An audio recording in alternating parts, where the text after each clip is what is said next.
Good morning plus two class. बेटे हमारा जो चैप्टर है भक्ति सूफी परंपराएं, इसको हम आगे करेंगे। दुशाले के नए ताने बाने इस्लामी परंपराएं। इस्लामी परंपराओं के बारे में हम इसमें पढ़ेंगे।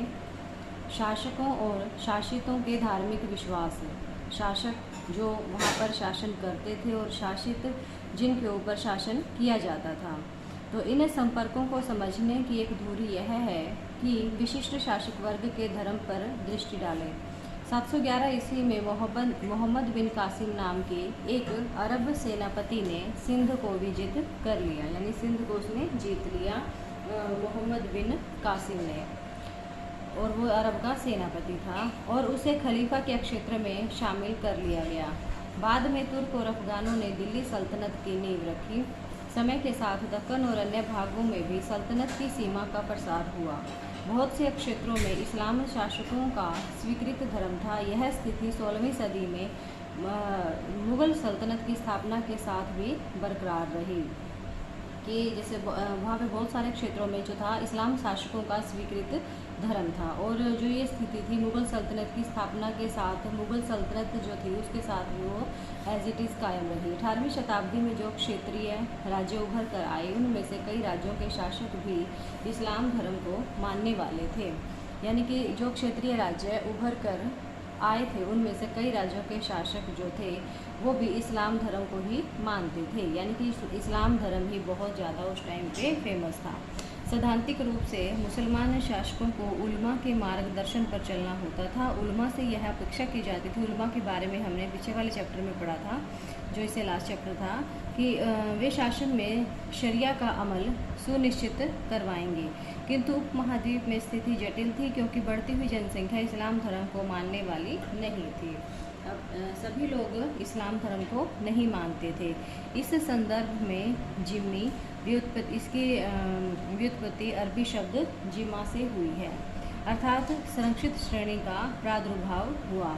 जिमी वे लोग थे जो उत्घटित धर्म ग्रंथ को मानने वाले थे, जैसे इस्लामी शासकों के क्षेत्र में रहने वाले यहूदी और ईसाई, यानी यहूदी और ईसाई लोगों को जिमी कहा जाता था। ये लोग जजिया नामक कर चुका कर मुसलमान शासकों द्वारा संरक्षण दिए जाने के अधिकारी हो जाते थे, यानी कि जो ये जिमी लोग थे इनको ये टैक्स चुकाते थे, और टैक्स चुका कर जजिया नामक कर, इन जजिया नाम का टैक्स चुकाते थे, जिसके द्वारा ये लोग मुसलमानों का संरक्षण प्राप्त कर लेते थे। भारत में इसके अंतर्गत हिंदुओं को भी शामिल कर लिया गया, यानी कि हिंदू भी इस कैटेगरी में आने लगे। मुग़ल शासक अपने आप को न केवल मुसलमानों का अपितु सारे समुदायों का बादशाह मानते थे। जो मुग़ल शासक थे यानी उस टाइम पे मुसलमानों का ही ज़्यादा वर्चस्व था। वास्तव में शासक शासितों की तरफ काफ़ी लचीली नीति अपनाते थे। उदाहरणतः शासक जो थे वो शासितों की तरफ, यानी कि जिनके ऊपर शासन किया जाता था उनके लिए बहुत ही फ्लैक्सिबल पॉलिसीज़ को अपनाते थे। उदाहरण के लिए बहुत से शासकों ने भूमि अनुदान व कर की छूट हिंदू, जैन, पारसी, ईसाई और यहूदी धर्म संस्थाओं को दी थी, जो ये संस्थाएं थी, तथा साथ ही गैर मुसलमान धार्मिक नेताओं के प्रति श्रद्धा भाव व्यक्त किया, यानी जो मुस्लिम नहीं थे उनके प्रति भी उन्होंने बड़ा श्रद्धा का भाव दिखाया। ऐसे अनुदान अनेक मुग़ल बादशाहों, जिनमें अकबर और औरंगजेब शामिल थे, उनके द्वारा दिए गए थे। इन्होंने दूसरे धर्मों को भी बहुत इम्पोर्टेंस दी, अकबर और औरंगजेब। लोक प्रचलन में इस्लाम भी किस तरह से वहाँ पे प्रचलित था। इस्लाम के आगमन के बाद जो परिवर्तन हुए वे शासक वर्ग तक ही सीमित नहीं थे। इस्लाम के आगमन के बाद यानी कि जो उसमें परिवर्तन हुए वे केवल शासक वर्ग में ही परिवर्तन नहीं हुए, अपितु पूरे उपमहाद्वीप में दूर दराज तक और विभिन्न सामाजिक समुदायों, किसान, शिल्पी, योद्धा, व्यापारी के बीच फैल गए। जिन्होंने इस्लाम धर्म कबूल किया उन्होंने सैद्धांतिक रूप से इसकी 5 मुख्य बातें मानी। जिन्होंने इस्लाम धर्म को कबूल किया तो उनके 5 सिद्धांत कौन कौन से थे बेटे, ये ध्यान से आपको करने हैं कि इनके 5 सिद्धांत कौन कौन से थे। उन्होंने क्या कहा, अल्लाह एकमात्र ईश्वर है, पैगंबर मोहम्मद उनके दूत हैं, दिन में 5 बार नमाज पढ़ी जानी चाहिए, खैरात बांटनी चाहिए, रमज़ान के महीने में रोज़ा रखना चाहिए और हज के लिए मक्का जाना चाहिए। तो ये बातें जो थी ये इनके 5 सिद्धांत थे, इनको आपको याद रखना है।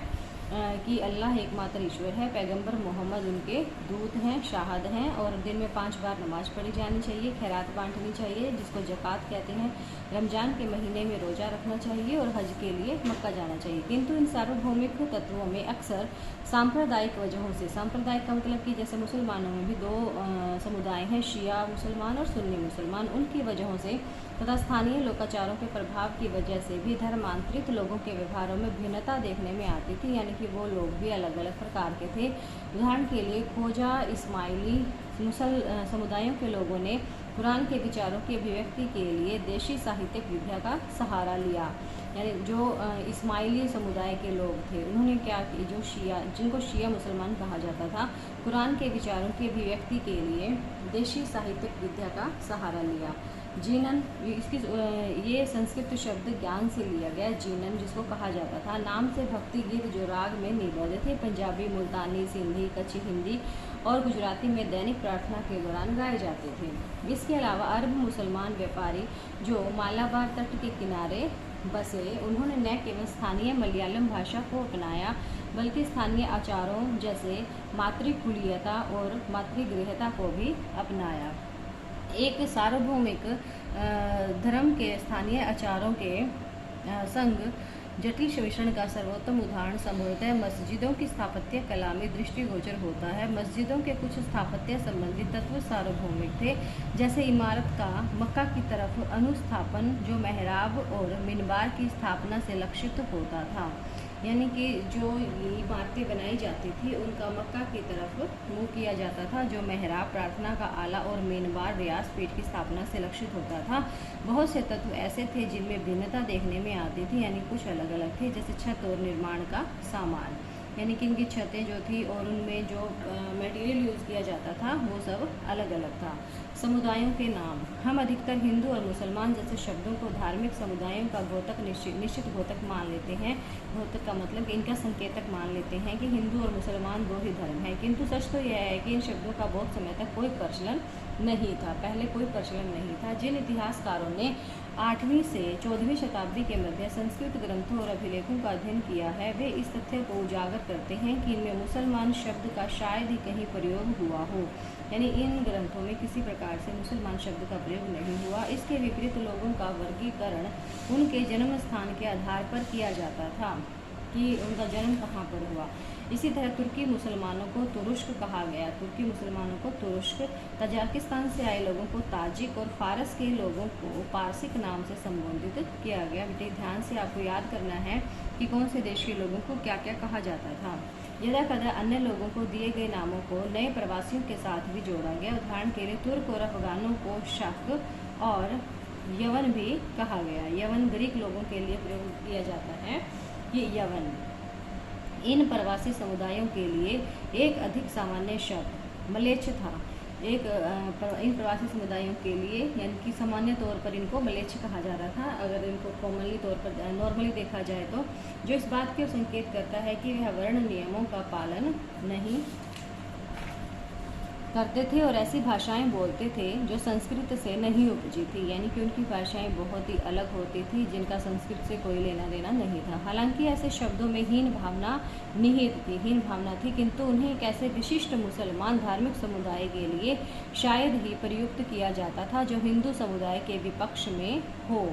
जैसा कि हमने अध्याय में देखा 5 में देखा था, हिंदू शब्द अनेक तरह से इस्तेमाल किया जाता था और उसे धार्मिक समुदाय के एकमात्र अर्थ में सीमित नहीं किया जा सकता था, यानी कि अलग अलग अर्थों के लिए इसका प्रयोग किया जाता था। आगे है सूफी मत का विकास, कि सूफी तो जैसे आपको पता है कि किसके लिए यूज़ किया जाता है, मुसलमानों के लिए ही। तो इसका विकास कैसे हुआ? इस्लाम की आरंभिक शताब्दियों में धार्मिक और राजनीतिक संस्था के रूप में खिलाफत की बढ़ती विषय शक्ति के विरुद्ध कुछ आध्यात्मिक लोगों का रहस्यवाद और वैराग्य की ओर झुकाव बढ़ा, उन्हें सूफी कहा जाने लगा। सूफी किसको कहा जाता था? जिन लोगों का, आध्यात्मिक लोगों का रहस्यवाद और वैराग्य की ओर झुकाव बढ़ा। इन लोगों ने रूढ़िवादी परिभाषाओं तथा धर्माचार्यों द्वारा की गई कुरान और सुन्ना की बौद्धिक व्याख्या की आलोचना की। इसके विपरीत उन्होंने मुक्ति की प्राप्ति के लिए ईश्वर की भक्ति और उनके आदेशों के पालन पर बल दिया। उन्होंने पैगंबर मोहम्मद को इंसान कामिल बताते हुए उनका अनुसरण करने की सीख दी। सूफियों ने कुरान की व्याख्या अपने निजी अनुभवों के आधार पर की कि सभी सूफी जो थे वो अलग अलग हिसाब से इनकी व्याख्या करते थे। खानकाहा और सिलसिला। अब हम पढ़ेंगे खानकाहा और सिलसिला के बारे में। 11वीं शताब्दी तक आते आते सूफीवाद एक पूर्ण विकसित आंदोलन था जिसका सूफी और कुरान से जुड़ा अपना साहित्य था। संस्थागत दृष्टि से सूफी अपने को एक संगठित समुदाय खानकाहा के इर्द गिर्द स्थापित करते थे, यानी कि एक संगठित समुदाय था उनका सूफियों का। खानकाहा जो फारसी का शब्द है, इसके इर्द गिर्द स्थापित करते थे। खानकाहा का नियंत्रण शेख, पीर अथवा मुर्शिद के हाथ में होता था। वे अनुयायियों की भर्ती करते थे और अपने वारिस की नियुक्ति करते थे। आध्यात्मिक व्यवहार के नियम निर्धारित करने के अलावा खानकाहा में रहने वालों के बीच के संबंध और शेख व जन सामान्य के बीच के रिश्तों की सीमा भी नियत करते थे। 12वीं शताब्दी के आसपास इस्लामी दुनिया में सूफी सिलसिलों का गठन होने लगा। सिलसिलों के बारे में बेटे आपको यहाँ बताया हुआ है। सिलसिला का शाब्दिक अर्थ है जंजीर, जो शेख और मुरीद के बीच एक निरंतर रिश्ते की संकेतक है, घोतक है। सिलसिला जो कि शेख और मुरीद के बीच में उनके रिलेशन को बताती है, जिसकी पहली अटूट कड़ी पैगंबर मोहम्मद से जुड़ी हुई है, यानी पैगंबर मोहम्मद जो है उनसे इनकी जो कड़ियाँ हैं वो जुड़ी हुई हैं। इस कड़ी के द्वारा आध्यात्मिक शक्ति और आशीर्वाद मुरीदों तक पहुंचता था। दीक्षा के विशिष्ट अनुष्ठान विकसित किए गए जिसमें दीक्षित को निष्ठा का वचन देना होता था। दीक्षा का मतलब है कि गुरु के द्वारा उनका मार्गदर्शन किया जाता था और सिर मुंडाकर थेगड़ी लगे वस्त्र धारण करने पड़ते थे। पीर की मृत्यु के बाद उसकी दरगाह उसकी मुरीदों के लिए भक्ति का स्थल बन जाती थी, यानी कि उसकी दरगाह पर वो लोग जाते थे पूजा अर्चना करने। इस तरह पीर की दरगाह पर जियारत के लिए जाने की खास तौर से उनकी बरसी के अवसर पर परिपाटी चल निकली कि कोई बरसी है, जैसे हम एनिवर्सरी वगैरह कहते हैं, तो सालगिरह वगैरह होती थी तो वहाँ पे वो लोग जाते थे। इस परिपाटी को उस विवाह मायने पीर की आत्मा का ईश्वर से मिलन कहा जाता था, उर्स कहा जाता था इसको, क्योंकि लोगों का मानना था कि मृत्यु के बाद पीर ईश्वर से एक ही भूत हो जाते हैं, यानी उनमें मिल जाते हैं और इस तरह पहले के बजाय उनके अधिक करीब हो जाते हैं। लोग आध्यात्मिक और ऐहिक कामनाओं की पूर्ति के लिए उनका आशीर्वाद लेने जाते थे।